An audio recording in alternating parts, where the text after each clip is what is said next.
उर्दू आसानी से सीखे में आज हम उर्दू से इंग्लिश गिनती 41 ता 60 पढ़ेंगे, यानी 41 to 60।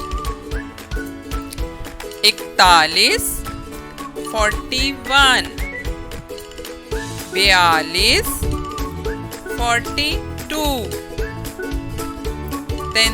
43 43, 44 44, 45 45,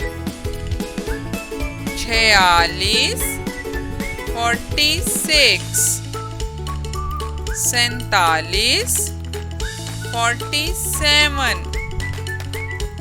48 48,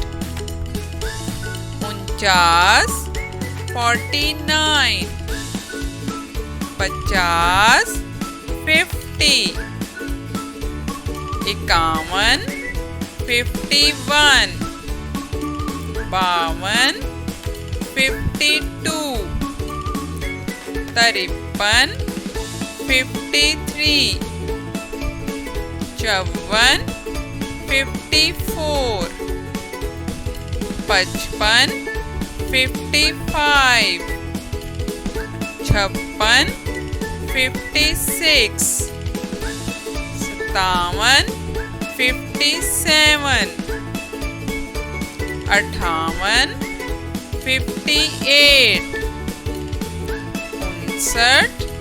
59 और 60।